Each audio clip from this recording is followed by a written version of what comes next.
Halo semuanya, selamat pagi. Bertemu kembali dengan saya, Ivan Mahardika. Pada video pertama kali ini, saya akan menjelaskan mengenai isu-isu dan relevansi penggunaan lahan di bidang perencanaan wilayah dan kota. Nah, untuk isu-isu dan penggunaan lahan serta relevansinya di bidang PWK yang akan saya paparkan pada kali ini akan ditampilkan dalam slide yang tersedia setelah video saya kali ini. Selamat menyaksikan.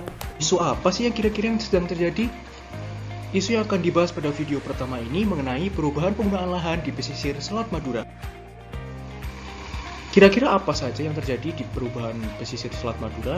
Mari kita simak. Nah, penyebab perubahan penggunaan lahan di Madura terdiri dari beberapa faktor. Yang pertama yaitu tentang faktor populasi. Populasi sangat berpengaruh terhadap perubahan penggunaan lahan. Lahan-lahan yang semula lahan hijau dapat berubah menjadi lahan non-hijau karena populasi membutuhkan ruang untuk tinggal. Kemudian aktivitas penduduk, ekonomi, serta kebijakan pemerintah juga mempengaruhi perubahan penggunaan lahan di Madura. Kemudian, kira-kira apa sih kaitannya dengan perencanaan wilayah dan kota?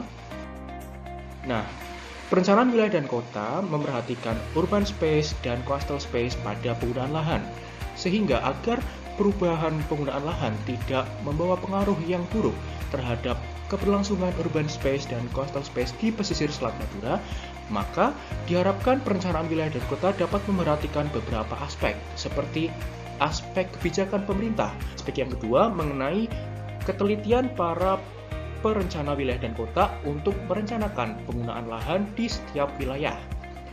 Kemudian yang ketiga mengenai pengendalian penduduk agar tidak terjadi kenaikan angka penduduk yang menyebabkan penggunaan lahan terbengkalai serta disalahgunakan sehingga dapat menyebabkan dampak buruk bagi lingkungan. Berjurnal dari video pertama ini diambil dari Zainul Hidayah tahun 2018 berjudul Analisa Perubahan Penggunaan Lahan Wilayah Pesisir Selat Madura.